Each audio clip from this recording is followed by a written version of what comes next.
5% இடஒதுக்கீடு தந்து ஏழை அடித்தட்டு மாணவனுடைய கல்வியை கூட குச்சியை சிவிக்கிற பயனுடைய கனவை கூட மருத்துவ கனவாய் மாற்றி அமர்ந்திருக்கக்கூடிய மாண்புமிகு முன்னாள் எதிர்க்கட்சி தலைவர் வருங்கால முதல்வர் ஐயா எடப்பாடி செல்வாதிகளும் ஜெயிச்ச இப்படிப்பட்ட தமிழ் இன்றைக்கு யாருடைய கையில் மாட்டி சின்ன பின்னமாய் தவித்துக் கொண்டிருக்கிறது தெரியுமா? ஐயா மாண்புமிகு இன்றைய முதல்வர் திராவிட மாடல் ஆட்சியின் ஸ்டாலின் அவர்கள் சொன்னார் 525 வாக்குறுதிகள் தந்தாங்க. அதில் முதல் வாக்குறுதியாக என்ன சொன்னாங்க, தமிழை வளர்க்குறோம், தமிழ் மொழி பற்று அதிகமாக இருக்குதுன்னு சொல்லி திருக்குறளை தேசியமயமாக மாற்றணும்னு சொன்னாங்க. மாற்றினாங்களா? அவர் திருக்குறளே தெரியல, எப்படி தேசியமயமாக மாற்றுவார்? முயற்சி திருவினையாக்கும் முயற்சின்மை இளமை எங்கேயாவது புகுக்குங்களா? இப்படி சொல்றாரு திருக்குறளை. இப்படிப்பட்ட முதல்வர் எப்படி நமக்கு நல்லாட்சி கொடுக்க முடியும் நீங்க நினைக்கிறீங்க? அது மட்டுமா, இன்றைக்கு தாலிக்கு தங்கம் ஏக்கா, இதெல்லாம் எப்பேற்பட்ட திட்டம்! வெறும் பள்ளிக்கூட குழந்தைங்களுக்கு 1000 ரூபாயை கொடுத்துட்டு இன்றைக்கு வெறும் 1,20,000 ரூபாய் பவுனோட விலை இன்னைக்கு விற்குது. இப்படி மக்கள்கிட்ட கொடுக்கறத நீங்களே சுரண்டிக்கிட்டு எப்படி எங்களுக்கு நல்லாட்சி கொடுக்க முடியும் நீங்க நினைக்கிறீங்க? அது மட்டும் கிடையாதுங்க. தமிழ் முதல் இடை கடை முச்சங்கங்கள் அழிந்த போதும் தமிழ் வளரணும், தமிழ் நாகரிகமா இருக்கணும்னு சொல்லிட்டு 4வது உலக தமிழ் சங்கம் மதுரையிலே தமிழ் சங்கத்தை நிறுவி சொல்ல முடியுமா? நீங்க சொல்லுங்க. உங்க பையனை தவிர வேற யாரும் உங்களை அம்மான்னு சொல்ல முடியாது. அப்படி இன்றைக்கு தன்னை பெற்றெடுத்த இந்த உலகின் தாயை தவிர வேறு யாரையும் இந்த உலகத்தில் அவ்வளவு எளிதில் அம்மா என்று சொல்லிவிட முடியாது.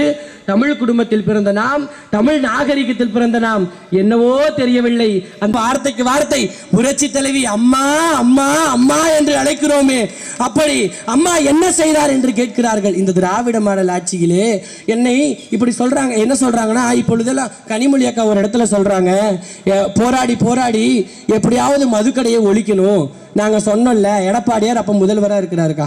முதல்வராக இருக்கும்போது அப்போ சொல்கிறாங்க, என்ன சொல்கிறாங்க, நடு ரோட்டில் உட்காந்து சென்னையில் போராட்டம் பண்ணுறாங்க, உடனடியாக மதுவிலக்கு பூரண மதுவிலக்கு அமல்படுத்தணும்னு சொல்கிறாங்க. எடப்பாடியார் கொஞ்சம் கொஞ்சமாக எங்களாலையும் முடியும்னு சொல்லி 900 மதுக்கடையை, ஒரு கடை 2 கடை இல்லைக்கா, தமிழ்நாட்டு மக்கள் நிறைய செத்து போகிறாங்கன்னு சொல்லி 900 மதுக்கடையை உடனே அகற்றினார். ஆனா இப்போ பூரண வாக்குறுதிகள் பாருங்க, அப்படியே கச்ச கச்ச கச்ச கச்சன்னு. என்ன பொய்யிலேயே பிறந்து பொய்யிலேயே வளர்ந்த குடும்பமா அது? ஒரே குடும்பம், முதல்வராக, துணை முதலமைச்சராக, நாடாளுமன்ற உறுப்பினராக ஆக மொத்தம் எங்களை நாசமா பண்ணிவிட்டு நீங்க ஒரே குடும்பம் மட்டும் வாழ்ந்தா போதுமா? 10 ரூபாய்க்கு வித்த பால் விலை இன்னைக்கு 13 ரூபாய்க்கு விற்குது. 60 ரூபாய்க்கு வித்த பருப்பு விலை 150 ரூபாய்க்கு விற்குதுன்னா தயவு செய்து நீங்க சிந்தித்து பார்க்கணும். இப்படிப்பட்ட நல்லாட்சி தரக்கூடிய ஆட்சியை விட்டுட்டு இன்னைக்கு நம்ம தாலிக்கு தங்கம் திட்டத்தையும் இழந்துட்டோம். ஆனா இப்ப சொல்றாங்க, நாங்களாம் அவ்வளோ நல்லது செஞ்சோம். அம்மாங்கிறதுக்கு 1000 காரணம் இருக்குது. புரட்சி தலைவியை பத்தி என்னால சொல்ல முடியும், அப்பாங்கிறதுக்கு உங்களுக்கு என்னங்க காரணம் இருக்குது சொல்றாரு. அப்படின்னு இப்ப நிக்கிறாரு. இந்த தமிழக மக்கள் என்னை அப்பா என்று அழைக்கும் போது எங்களுக்கு மிகவும் சந்தோஷமாக இருக்கு. என்ன அப்பா? கள்ளக்குறிச்சியில் நீங்க செஞ்ச 4 ஆண்டு 4 திட்டத்தை மட்டும் சொல்லட்டுமா? 4 ஆண்டு 4 திட்டத்துல முதல் திட்டமா கள்ளக்குறிச்சியில் 68 குடும்பங்களை அழிச்சிங்க, 68 உயிரை பறிச்சிங்க, 4,10,00,000 ரூபாய் லஞ்சம் கொடுத்தீங்க. இதுதான் உங்களுடைய முதல் சாதனை. 2வது சாதனை என்ன? அக்கா, நம்ம பிள்ளைங்க பள்ளிக்கூடம் நல்லா படிக்கணும்னு, ஆர்வத்தோட படிக்கணும்னு, ஊக்கமா படிக்கணும்னு சொல்லி புரட்சி தலைவி அம்மா அவர்களால் கொண்டு வரப்பட்ட திட்டம் தான் மடிக்கணினி திட்டம்.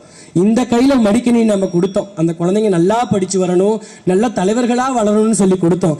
அதை இப்படி பிடுங்கிட்டு இந்த கையில் போதைப் பொருளையும் கஞ்சாவையும் கொடுத்து இன்னைக்கு அதே அரசு பள்ளி ஆசிரியரை மண்டையை உடைக்க வைக்கிறீங்களே, இதுதான் உங்களுடைய 2வது மகத்தான சாதனையா? 3வது மகத்தான சாதனை ஒன்று சொல்லட்டுமா?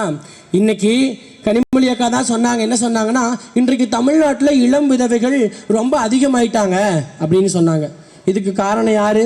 பூரண மதுவிலக்கு தரேன்னு சொன்னீங்கல்ல, உங்களுடைய வாக்குறுதியில் நீங்க சொன்னீங்கல்ல, 525வது வாக்குறுதியில கிட்டத்தட்ட எத்தனை தருணங்க? இப்படி நம்முடைய வாழ்க்கையை சீரழிச்சு சீரழிச்சு சீரழிச்சு இன்னைக்கு கொண்டு ஒரே குடும்பம். அது திராவிட முன்னேற்ற கழகமா, அனைத்து இந்திய அண்ணா திராவிட முன்னேற்ற கழகமா, குடும்ப முன்னேற்ற கழகமான்னு யோசிச்சு பாருங்க.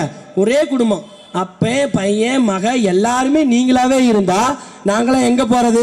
ஒன்னும் இல்லதோ இன்னைக்கு இங்க நிக்கிற பையன் கூட நாளைக்கு முதல்வராக ஆகக்கூடிய வாய்ப்பு இருக்குதுன்னா அதுக்கு காரணம் இப்ப இன்றைக்கு எடப்பாடியாரே எடுத்துக்காட்டா இருக்கிறாருமா. சாதாரண அடிமட்ட தொண்டனும் அதிபதியாய் மாறக்கூடிய கட்சி ஒரே கட்சி அனைத்து இந்திய அண்ணா திராவிட முன்னேற்ற கழகம் மட்டும்தான். இதற்கு யாரும் ஈடு வர முடியாது. அப்புறம் நீட் தேர்வு சொன்னீங்களா, அதையும் செய்யலையா? அப்புறமேட்டு என்ன சொன்னீங்க? கல்வி கடனை ரத்து செய்வேன்னு சொன்னீங்க. கல்வி கடனையும் ரத்து பண்ணல. இன்னைக்கு நாங்கள் ஆட்சிக்கு வந்தால் டீசல் 75 ரூபாய்க்கு வழங்கப்படும் என்று சொன்னீர்களே கனிமொழி அக்கா, இன்னைக்கு எங்க போனீங்க? எங்கம்மா போனீங்க? டோல்கட்டெல்லாம் இழுத்து மூடிடுவேன்னு சொன்னீங்க, மதுக்கடையெல்லாம் இழுத்து மூடுவேன்னு சொன்னீங்க. இன்னைக்கு தமிழ்நாட்டு மக்கள் நாங்கள் 1 ரூபா சோத்துக்கு பிச்சை எடுக்கிற மாதிரி நடு ரோட்டில் உட்காந்துருக்கிறோம். நீங்க என்ன பண்ணீங்க? எல்லாமே ஆனால் பண்ணிட்டாங்களாம்மா. அப்படி என்ன பண்ணியிருப்பாங்க சொல்லட்டுமா? கிட்டத்தட்ட நம்முடைய ஆட்சிக்கு முன்னாடி ஆட்சியிலிருந்து 75 வருடமா கழகத்தின் நிரந்தர பொதுச் செயலாளர், தமிழகத்தின் சட்டமன்ற எதிர்க்கட்சி தலைவர், தமிழகத்தின் வருங்கால முதல்வர், இன்னும் 2 மாத காலங்களில் தமிழகத்தின் முதல்வராக பதவியேற்க இருக்க கழகத்தின் நிரந்தர பொதுச் செயலாளர் அண்ணன் புரட்சி தமிழர் ஆணைக்கிணங்க கழகத்தின் நிரந்தர பொதுச் செயலாளர் அண்ணன் புரட்சி தமிழர் அவர்கள் வெற்றி உறுதி என்பதை நிரூபித்து காட்டியிருக்கிறார். இன்னைக்கு மிகப்பெரிய கூட்டணியை அமைத்திருக்கிறார்கள். திரும்புற பக்கம்லாம் மக்கள் நம்ம ஆட்சி அதிமுக ஆட்சி வந்துருச்சுன்னு சொல்லிட்டு இருக்காங்க. ரொம்ப நாள் இல்லை, இன்னும் 60 தினங்கள் 70 தினங்களுக்குள்ள தேர்தல் சந்திக்க இருக்கிறோம். திருச்சியில் 9 தொகுதி, திருச்சி மாவட்டத்தில் 9 தொகுதி, மாநகர் மாவட்டத்தில் உட்பட்ட 2 தொகுதிகளிலேயும் மிகப்பெரிய வாக்கு வித்தியாசத்தில் வெற்றி வாகை சூடி கழகத்தின் நிரந்தர பொதுச் செயலாளர் அண்ணன் புரட்சி தமிழர் அவர்கள் வெற்றி உறுதி என்பதை நிரூபித்து காட்டியிருக்கிறார். இன்னைக்கு மிகப்பெரிய கூட்டணியை அமைத்திருக்கிறார்கள். திரும்புற பக்கம்லாம் மக்கள் நம்ம ஆட்சி அதிமுக ஆட்சி வந்துருச்சுன்னு சொல்லிட்டு இருக்காங்க. ரொம்ப நாள் இல்லை, இன்னும் 60 தினங்கள் 70 தினங்களுக்குள்ள தேர்தல் சந்திக்க இருக்கிறோம். திருச்சியில் 9 தொகுதி, திருச்சி மாவட்டத்தில் 9 தொகுதி, மாநகர் மாவட்டத்தில் உட்பட்ட 2 தொகுதிகளிலேயும் மிகப்பெரிய வாக்கு வித்தியாசத்தில் வெற்றி வாகை சூடி வீர வணக்க பொதுக்கூட்டத்தை பேரறிஞர் அண்ணா அவர்களின் அறிவாற்றலும், புரட்சி தலைவர் எம்ஜிஆர் அவர்களின் மனிதநேயமும், புரட்சி தலைவி அம்மா அவர்களின் ஆளுமை திறனும் ஒருங்கே பெற்ற தமிழ்நாட்டின் வருங்கால முதலமைச்சர் புரட்சி தமிழர் எடப்பாடியார் அவர்களின் ஆணைக்கிணங்க எழுச்சியோடும் எழிலோடும்